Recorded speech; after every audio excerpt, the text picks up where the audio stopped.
Hello, hi, नमस्कार. Welcome back to Neeta's corner. तर आज आहे सॅटर्डे. विरांशची सुट्टी होती आणि सगळे आम्ही मस्त सकाळी लवकर रेडी झालो, लवकर उठलो होतो. स्वयंपाक वगैरे झाला आणि 9 वाजताच आम्ही निघालोय मंदिरात जाण्यासाठी.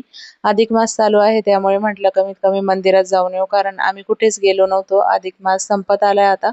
तर दोघेही इथे पुढे बसण्यासाठी चालू होतं त्यांचं. दोघांनाही पुढेच बसायचं होतं.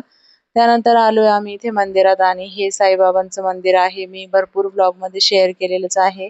याच एरियामध्ये आम्ही आधी राहत होतो आणि विरांशचं बालपण इकडे गेलंय त्यामुळे त्याला इथे यायला खूप आवडतं. त्याचे फ्रेंड्स होते इथे, त्यामुळे त्याला सगळं ते लहानपणीचं आठवतं. त्यानंतर इथे बराच वेळ आम्ही बसलो होतो आणि खूप छान वाटतं इथे. गर्दी सुद्धा नव्हती. सकाळी सकाळी आल्यामुळे गर्दी नव्हती आणि फ्रेश वाटत होतं. श्रेयांश बघा कसं दर्शन घेतोय आणि सगळं दर्शन वगैरे झाल्यानंतर इकडे बाजूला सुद्धा छोटे छोटे 2 मंदिर आहेत. एक बालाजीचं आहे आणि इकडे दत्त महाराजांचं सुद्धा मंदिर आहे. जर काही असेल, बर्थडे वगैरे किंवा अॅनिव्हर्सरी असेल आणि काही सणवार असेल तर आम्ही नेहमी या मंदिरात येतो. त्यानंतर साईडलाच मस्त झाडं होती त्यामुळे आम्ही म्हटलं व्हिडिओ बनवू. तर दोघांनाही मूड नव्हता व्हिडिओ बनवण्याचा. व्यवस्थित चालत नव्हते. विरांशला डान्स करायचा होता आणि श्रेयांशला तर चालायचंच नव्हतं.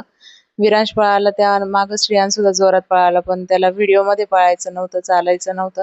त्यानंतर आम्ही इकडे भाजीपाला घेतला, थोडेसे फ्रुट्स घेतले. तर असा होता आजचा हा मिनी ब्लॉग. बाय.